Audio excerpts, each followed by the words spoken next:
The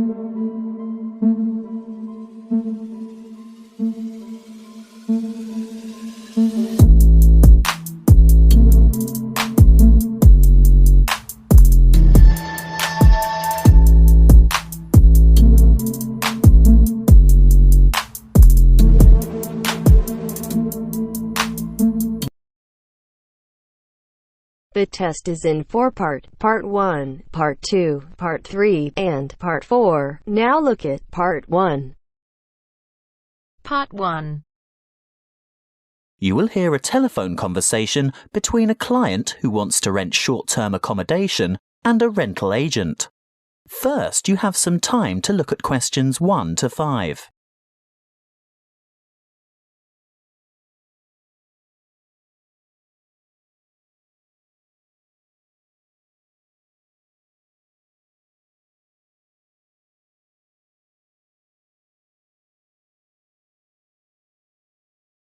Now we shall begin.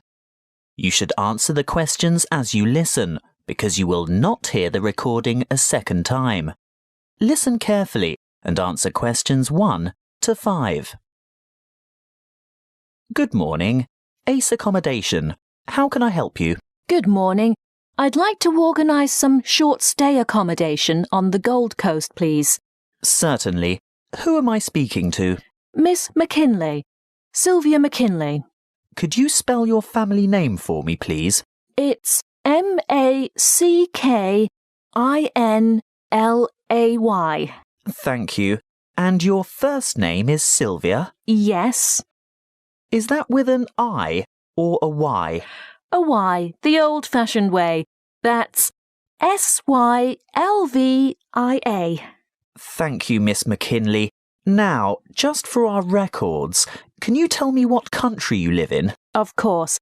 It's England, actually. I thought so. Now, when are you coming? Well, at the moment, we're planning on arriving on July the 26th.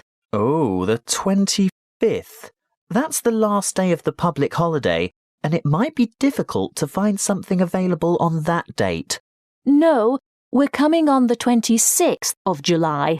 Oh, well, that's fine then. We'll have lots of good places vacant by then, although you wouldn't be able to move in until late afternoon because our cleaning crew will need time to get everything ready for you. That suits us. Our flight won't get in until early evening anyway.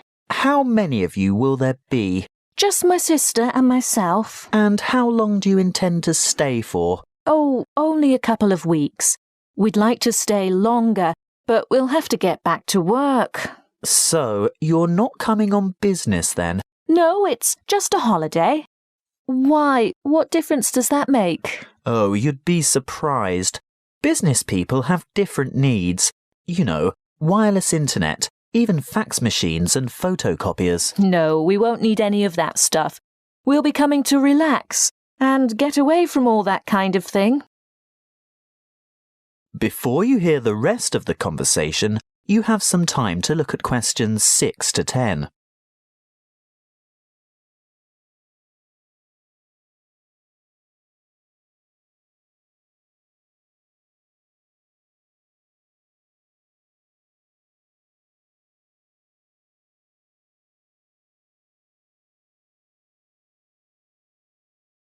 Now listen and answer questions 6 to 10. Good. Now, what exactly are you looking for? A house, a duplex, or an apartment? What's a duplex? Oh, that's what you might call a townhouse or a unit. You know, 2 houses semi-detached on the same property. Oh, I see. I think an apartment will suit us just fine. And how many bedrooms? 2. 1 or 2, it depends on the size. My sister and I don't mind sharing if it's a decent-sized bedroom with 2 beds. Well, that makes it easier. And car parking? Will you require a lock-up garage? They're a little harder to find with an apartment. We'll have a hire car, and as far as I know, there are no regulations concerning car parking. I think as long as it's not parked on the street and it's secure, there shouldn't be any problems. OK. Now, I'm assuming you want something by the beach. Yes, that's the idea. We want to enjoy the surf, sand and sunshine. OK, but before we settle on an area and discuss your price range, I'll need to know about other necessities. What do you mean? Well, for example, do you want to be close to a shopping mall or the casino or the fun parks? Or do you want to be in a complex with or near a swimming pool? No, none of that really matters to us. But we'd like to have reasonable access to the motorway so that we can drive up to Brisbane to visit friends there. Well, there are quite a few lovely small towns to choose from. There's Main Beach, which is north of Surfer's Paradise, or Mermaid Waters, which is a bit further south, or Palm Beach, which is quite a bit further south. Mermaid Waters sounds delightful. Is it close to the motorway? Well, not really. The M1 is actually closest to Palm Beach, and prices are likely to be more reasonable there too. That's settled then. Palm Beach it is. Now, if you'll just give me your email address, I can send you information about the town and lots of photos.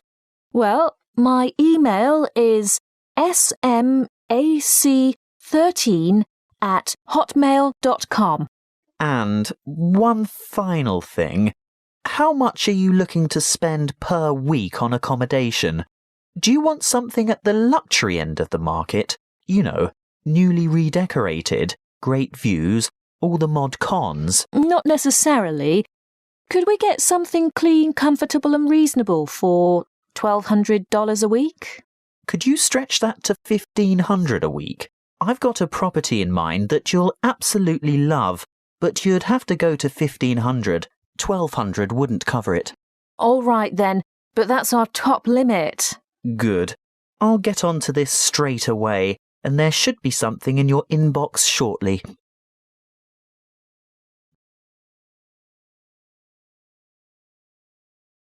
That is the end of part 1. You now have half a minute to check your answers.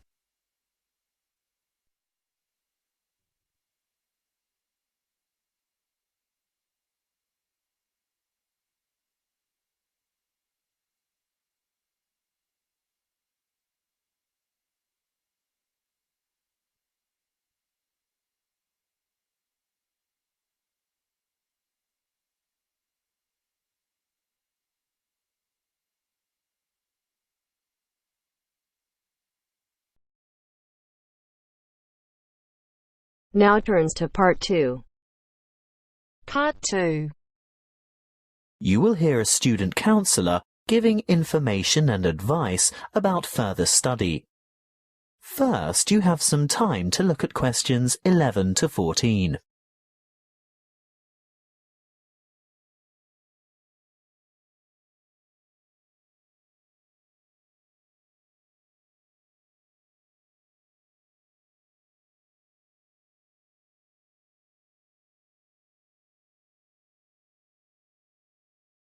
Listen carefully and answer questions 11 to 14. Are you thinking about further study? Well, listen to this before you make a decision. It will help you decide if going on to tertiary study is right for you, and it will help you make good decisions for the right reasons. It includes information about student life, what it will cost, and the different ways you can support yourself. What should you think about first? Well, obviously, you're thinking about tertiary study, and it's one of the biggest decisions you'll make in your life. What you decide now will affect the rest of your life. It's the last year of high school for most of you, and you're busy and under pressure. Perhaps you're thinking of going abroad, getting a job, or working for just a year or two to save some money before getting back to study. Let's assume you're choosing to continue studying next year. It's important that you set yourself goals and plan how you're going to achieve them. First off, career goals. What career do you want to pursue, or what is it your parents want you to do? Then, You need to think about employment opportunities at the end of your study.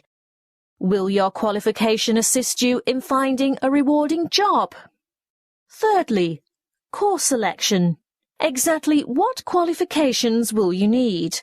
For instance, a degree, a diploma, or something else. Now we're down to study goals. The number of papers you can study at a time and what sort of grades you would like to attain.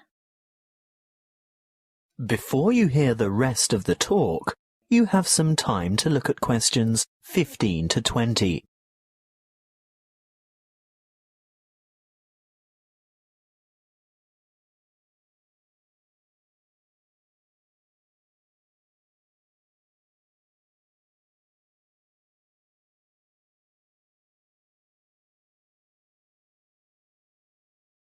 Now listen and answer questions 15 to 20. Now, how do you make all that happen? You might feel overwhelmed by all the choices, but there are people and agencies to help. Career Services is a great website with lots of useful information and a search tool for finding courses and providers throughout the country. Then, there are the tertiary education institutions themselves. Universities and institutes of technology, for example, have comprehensive information on their particular websites. You can find out most anything there. Many campuses have a student support association, and they can tell you a lot about what to expect. Don't be afraid to ask them anything. I'm sure they've heard it all before. It might also be worthwhile to make inquiries with potential employers to see if they will fund or partially fund your studies. If it is a trade you want to learn, the apprenticeship scheme will help you earn while you learn. That way you'll get valuable work experience while you're studying. If you're still at school, then search out your school careers advisor, who will have a variety of information and resources at hand and be able to give you the kind of guidance you need to make a fully informed decision. And, last but not least, don't forget your parents and other family members. They can be of enormous help too. Oh, one last thing that might help you make up your mind. Have you thought of applying for a scholarship? Some embassies, governments and individual institutions offer scholarships to cover part or all of your study fees. Most large libraries have a comprehensive catalogue of the various grants, awards and scholarships that are available.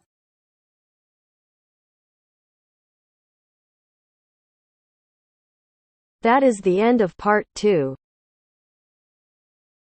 You now have half a minute to check your answers.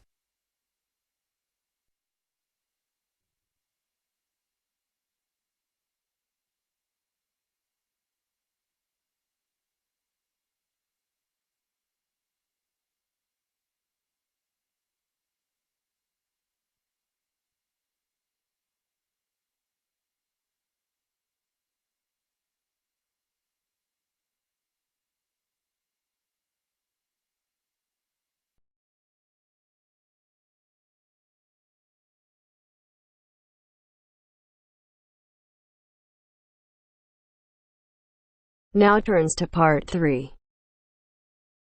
Part 3.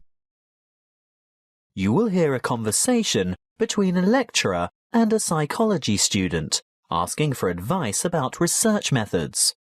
First, you have some time to look at questions 21 to 25.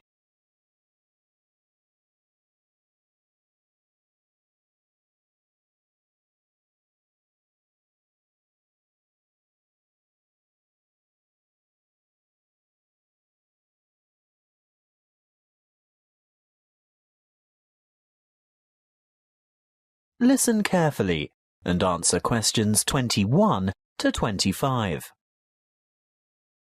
Good morning. Now, what is it you want to discuss today? Good morning, Dr. Reed. This assignment you've given us is the first psychology experiment I've had to do, and I'm not sure where to begin or which steps to take. Well, Conducting your first psychology experiment can be quite a complicated and confusing process, but just remember that, like other sciences, psychology uses the scientific method and bases its conclusions upon empirical evidence. What do you mean by empirical evidence? Well, empirical evidence is established by observation rather than theory. And the scientific method? Oh, yes. When conducting an experiment, you need to follow a few basic steps. I know the first step is to come up with a research question or problem. Yes, a question that can be tested. How do I find an appropriate question? I would suggest one of three methods. Firstly, you can investigate a commonly held belief, or what we call folk psychology. I see.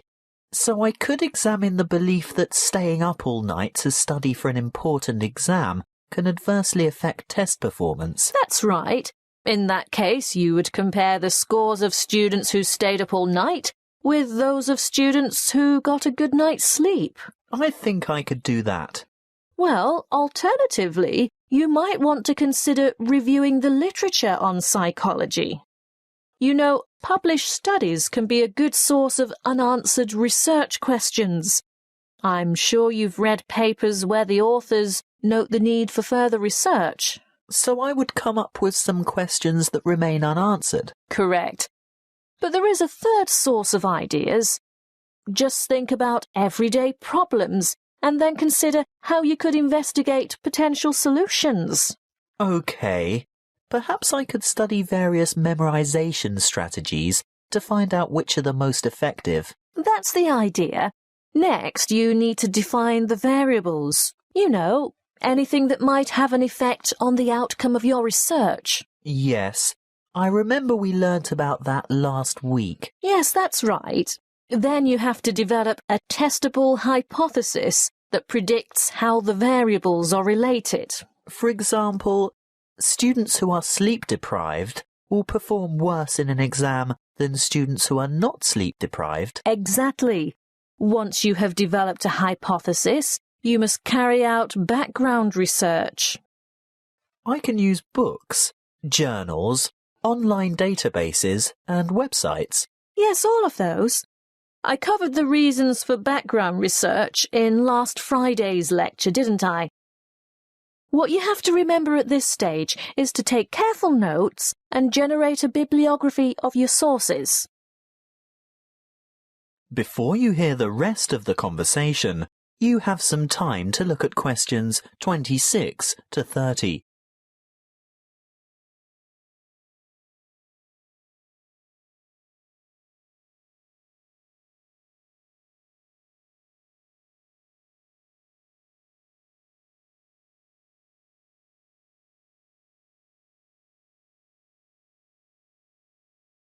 Now listen and answer questions 26 to 30. OK, I've got that. Then I'm ready to develop an experimental design. Well, again, you have a choice. There are three basic designs, and each has its own strengths and weaknesses. The pre-experimental design does not include a control group, so there is no comparison. What we call a quasi-experimental design does incorporate a control group, but there is no randomization, whereas a true experimental design has both control groups and random assignment to groups. You've also told us about standardization of procedures. Is this where that comes in? Being sure to compare apples to apples? Absolutely. Going back to your sleep deprivation example, the same exam would have to be given to each participant in the same way at the same time, etc. Got it. When selecting subjects, you need to consider different techniques. If you were to go through with your sleep deprivation experiment, you would need to ensure that your experimental and control groups were standardized. That is, all third-year accounting students, for instance. A simple random sample involves choosing a number of participants from a group of similar people. On the other hand, a different kind of study might involve a stratified random sample, where participants are randomly chosen from different subsets of the population. You mean subsets with distinctive characteristics, like age, gender, race, socioeconomic status, and so on? Precisely. Then the next step is to actually conduct the experiment and collect the data. Then I have to analyse the data. I'll be dealing with the statistical methods for analysing data in next week's lecture. Oh, good. I guess all that's left then is to write up the data. Yes, communicating your results is important, and in the next couple of lectures, I'll be covering the format and structure of a psychology paper and tips for writing each section. Thank you, Dr. Reed. I feel much more confident in getting started now. Thank you for taking the time to see me. That is the end of part 3. You now have half a minute to check your answers.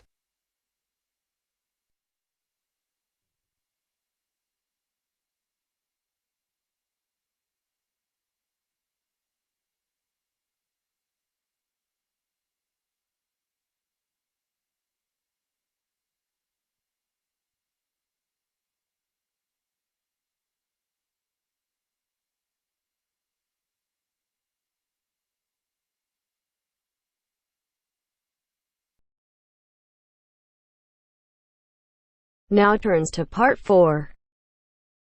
Part 4.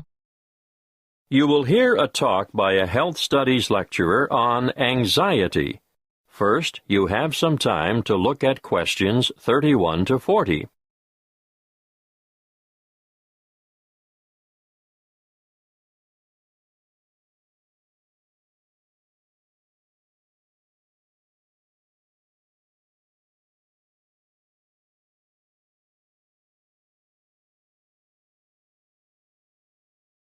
Listen carefully and answer questions 31 to 40. My talk today is on anxiety.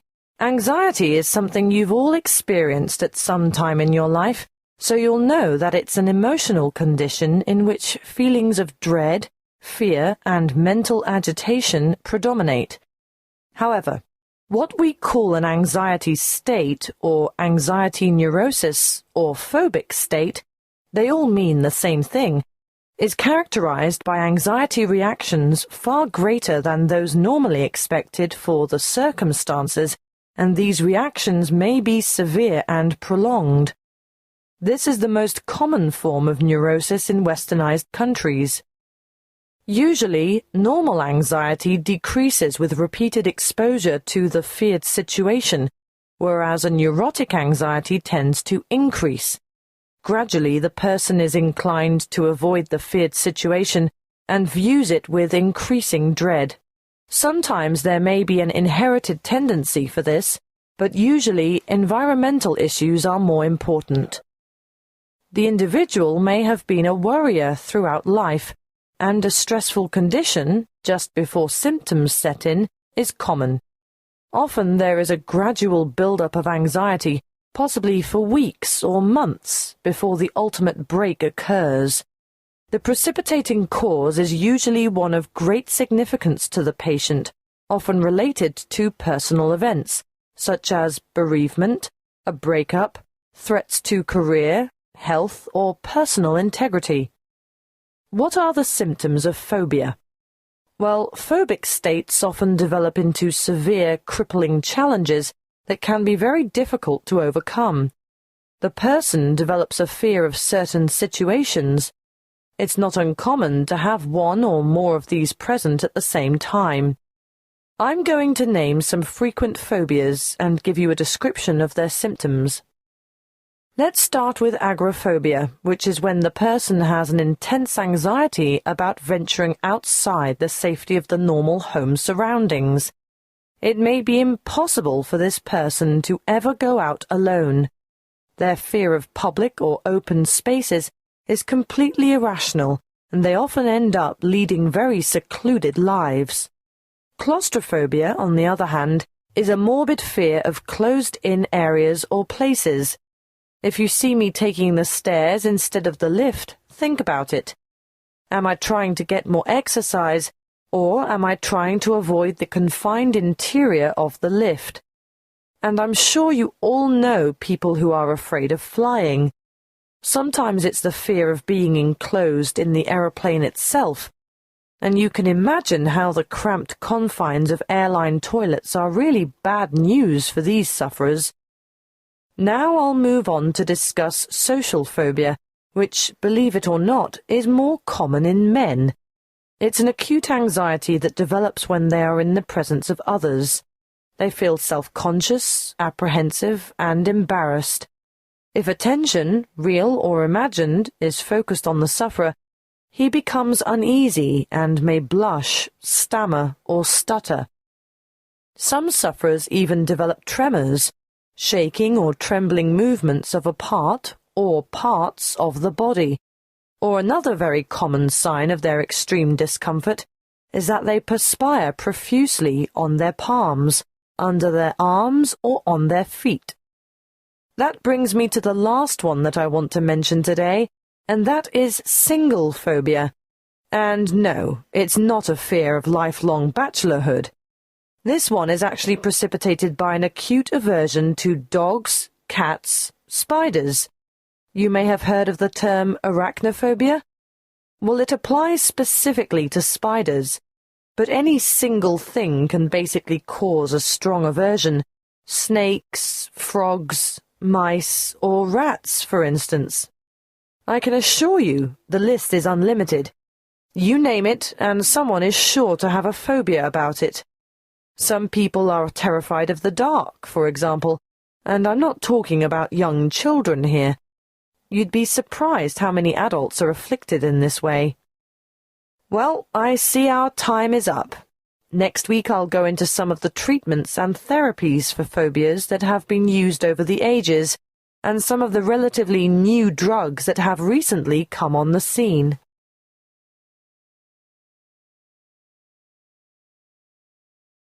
That is the end of part 4. You now have half a minute to check your answers.